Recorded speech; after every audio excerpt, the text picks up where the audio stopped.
Hello and welcome to another episode of the Duct Tape Marketing Podcast. This is John Jantsch. My guest today is Ian Altman. Ian grew his prior businesses from zero to over $1 billion in value. He has since built a reputation for helping others build a culture of growth, achieving remarkable results. For 6 years in a row now, he has been recognized as one of the world's top 30 experts on sales, and his Same-Side Selling Academy is repeatedly rated one of the top sales development programs globally. He's also the author of a book named Same-Side Selling. Podcast is called Same-Side Selling. So, Ian, welcome back to the show. Thanks so much, John. It's almost like that duct tape marketing theme where everything's named the same. I mean, I don't know how we come up with these things. I just attribute it to a lack of creativity. Well, I'd counter that by saying that the market responded well to same-side selling, and probably you then said, well, why don't I call everything that? It's kind of branding 101, right? There could be some truth to that, but it could just be that I was too lazy. But I'd like to think it's better branding, but I'm just not a great branding and marketing guy like you. So for me, I call it just blind luck. All right, so we're going to talk about sales process, not just like closing or whatever, one aspect of it, but the entire process. So maybe let's start with defining what that is, like what the parts of it are, because I think that's a term that a lot of people will mention, but what is it? Yeah, and it can be different for different types of organizations. So depending upon what people are selling, you can define it differently. But fundamentally, what it comes down to is, how do we earn the attention of our ideal clients? How do we differentiate and stand out from the competition? Then how do you navigate meetings to help people make a decision faster than they might otherwise? And how do you shift the focus from price to value and results? And it sounds simple. And it can be simple, it's just not easy. And the reality is that I think where many organizations fall down, many individuals fall down, is in every other aspect of their business, they have a defined process. Here are the steps that we follow. Here's the language we use. And in sales, they're like, we just make it up. And that's one of the biggest gaps. And so over time, we've discovered different steps that no matter what methodology you're using, doesn't have to be same-side selling. If you follow these core components, you can be pretty darn successful. So I know a lot of what you preach, you've kind of foreshadowed it a little bit there, is a repeatable process. But sort of the myth of I'm just like a natural born salesperson, probably butts heads with that a little bit, right? So how important is a repeatable process that says step one is this, then we ask for this, then we do this? Well, so here's the thing. When you have different people on a team and some follow a process and some don't, what we find is that the people who outperform others tend to be the ones who follow a consistent process. And if you're managing a team of multiple people and you don't have a consistent process, you don't have a consistent language, and you get different results, then you're left guessing. Is it the individuals? Is it the process they're following? Is it their approach? But if I have the same process for everybody, that becomes less of a mystery. So how important, we've talked about, I think we've high leveled said the importance of a sales process, but are there specific components that go into creating such a process and refining and evolving? What are, is there a follow-up component? I know I'm going to cheat a little bit because every business is a little different, but are there kind of core components? Yes. In fact, there are. And there are three components, and we can walk through them one by one. But the three components that I have found, and keep in mind, in our Same-Side Selling Academy, these were not necessarily things that we started with. And then we figured out, well, why are some people having success, some aren't? And then we added stuff. And all of a sudden it's like, when we combine all these together, this works really well. It wasn't like, I knew all these things were going to work, and we did that in version 1.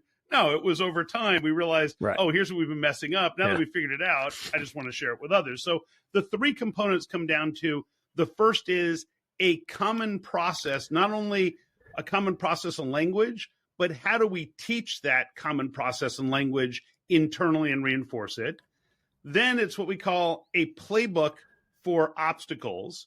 So many businesses will have a small number, maybe a dozen of the most common obstacles they come up with, and their team kind of invents the answer each time it comes up, even though it comes up almost every single day, which is silly.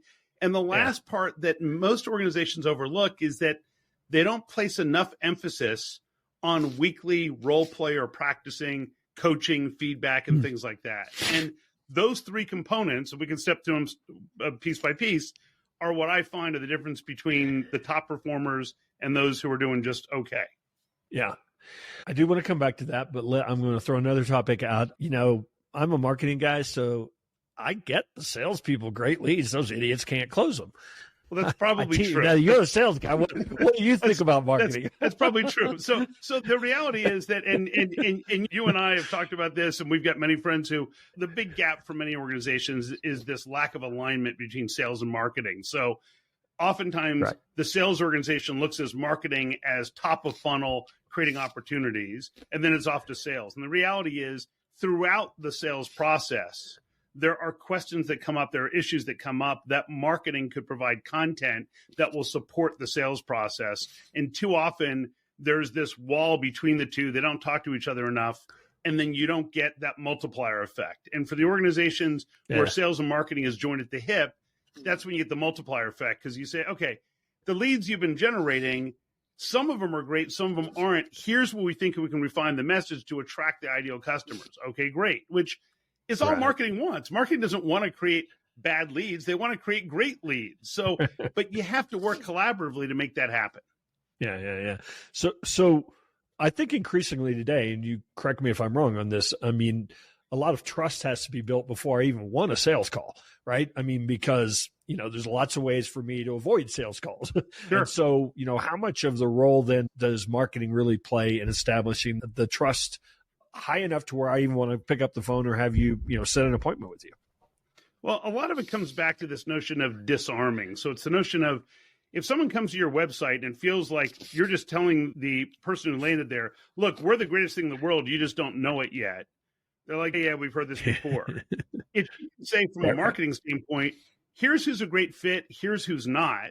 And if you think you might be in this category, it's a great fit, here's some questions we ask to make sure that we can deliver the results for you. And if you'd rather talk to one of our team members who can help figure that out, that's great.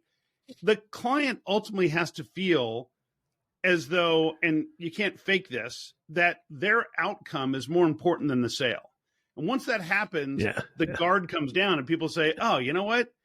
These guys actually, they want to ask questions to make sure they can deliver what we're asking for. They're not just looking to pitch stuff at us. They want to see if we're a good fit. Okay, now I can have a conversation.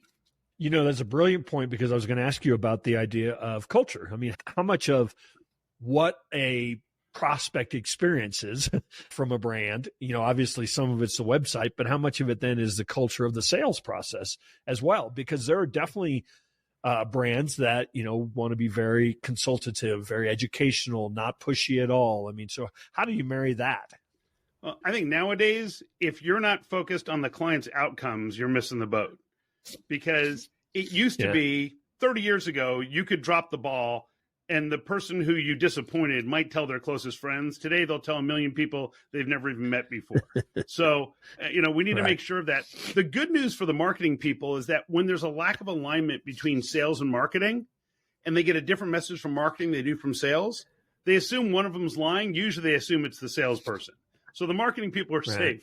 But ultimately, if you're trying to get a better outcome, the idea is, if every message from beginning to end says, I'm more concerned with your outcome than I am the sale, then your customer can relax and say, okay, they're asking me questions about success that the other vendors never even brought up.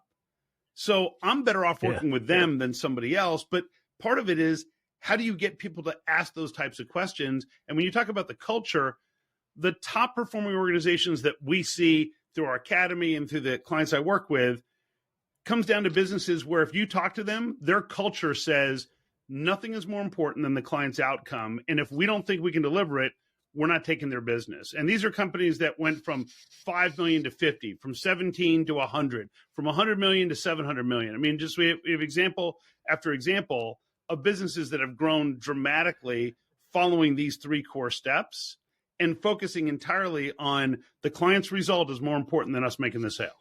I love it. All right. Used to be sales technology was a mobile phone.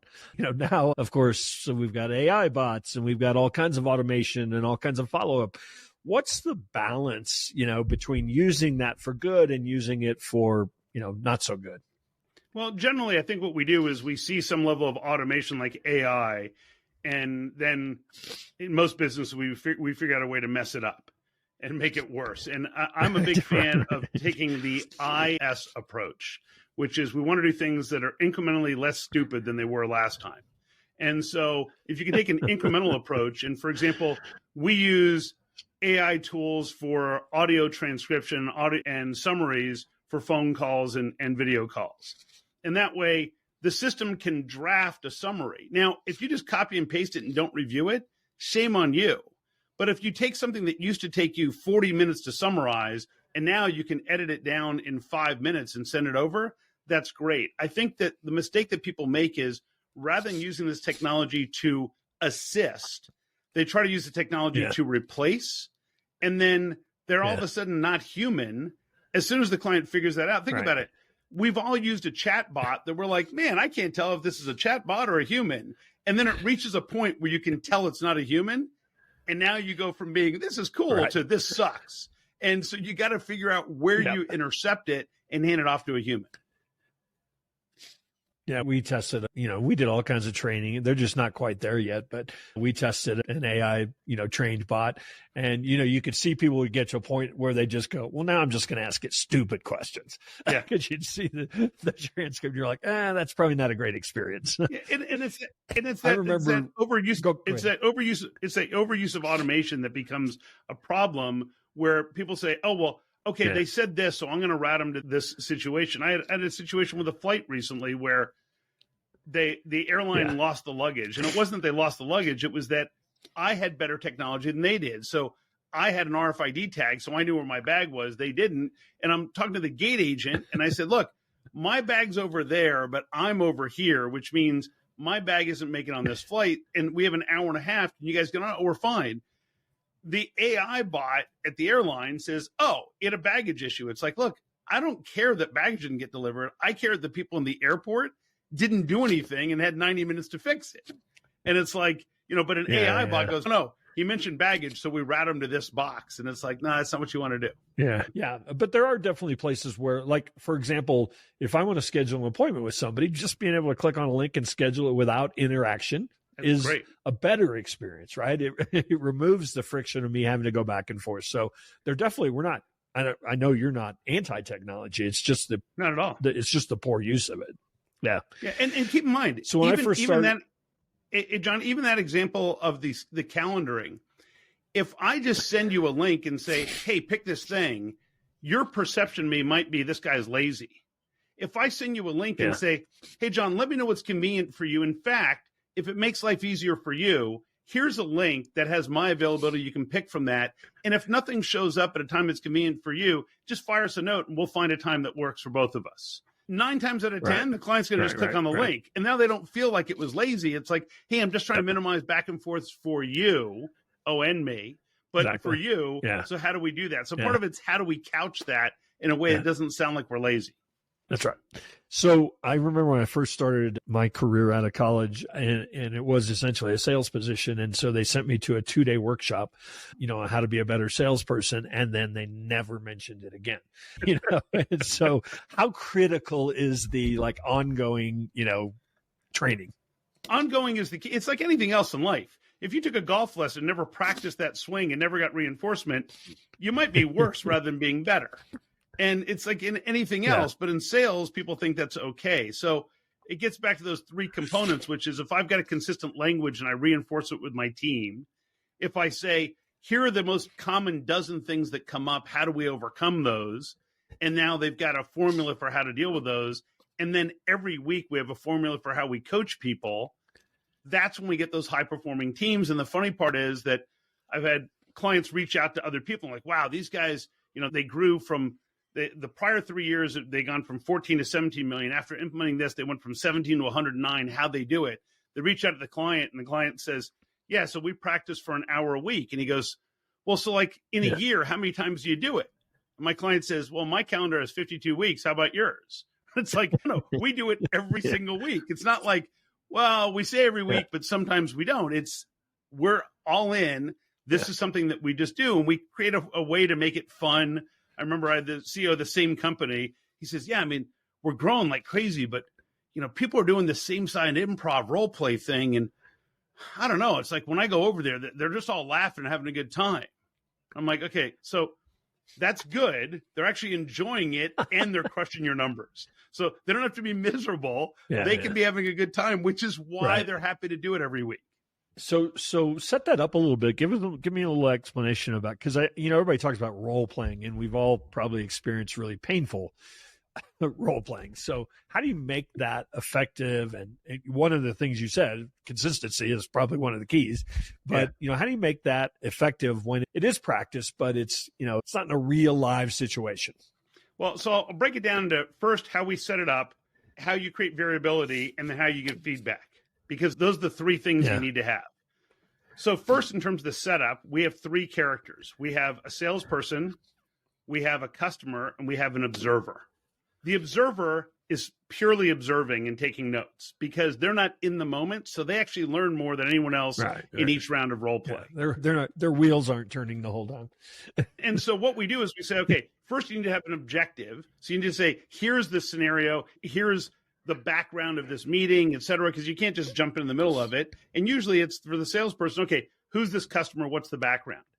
Now, what we do is we then create something we call, in same side improv, we call them secret cards. And we do it all digitally now.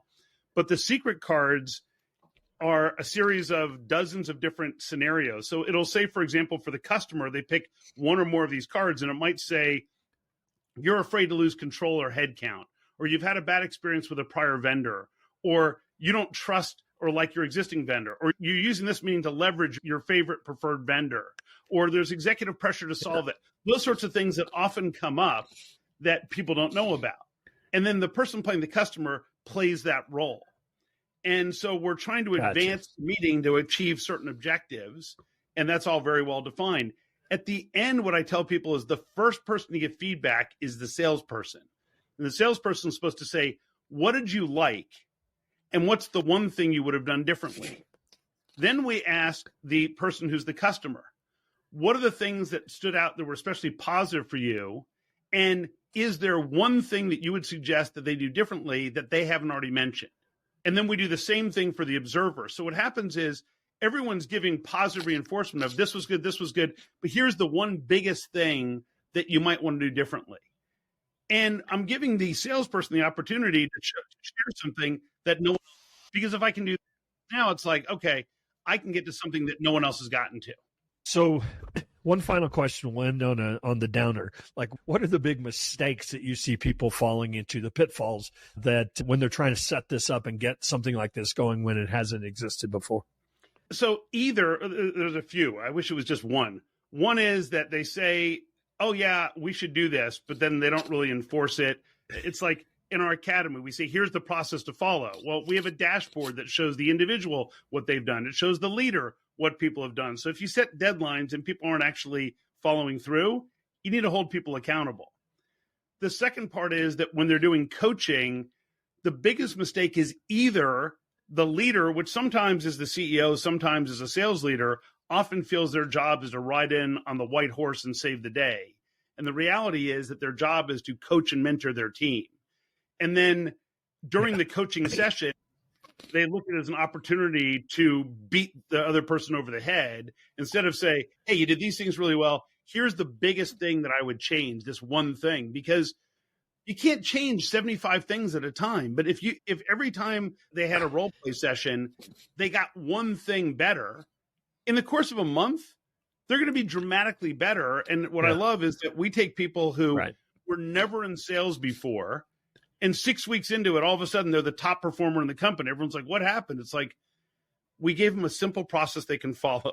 We told them how to deal with the most common objections that come up. And then we're coaching them so they can develop those skills on a weekly basis. And surprise, wow, now they're doing great. And it's not that hard. It just requires that level of discipline. Yeah, I like what you all said. The main thing too, we probably tend to overcomplicate things. And by having like a simple process to follow, we're going to do it. Exactly. I think there are a lot of great systems that are so complicated, no one's ever going to follow them. And so what I present in same-side selling and what I find attractive in just about every system that works is a level of simplicity that says, here are these really complex concepts. We're going to make it simple enough that people will actually do it. And that's what I think moves the needle. Yeah. Awesome. Well, Ian, I appreciate you stopping by the Duct Tape Marketing Podcast. You want to tell people where they might find out more about what we talked about today, same-side selling and your academy? This is going to be a great shocker, but if they go to samesideselling.com, they will find everything they want. And of course, you can find me on social media just at Ian Altman, IANALTMAN. But samesideselling.com will get you to me also. Awesome. Well, again, I appreciate you taking a moment to stop by. Hopefully we'll run into you one of these days out there on the road soon.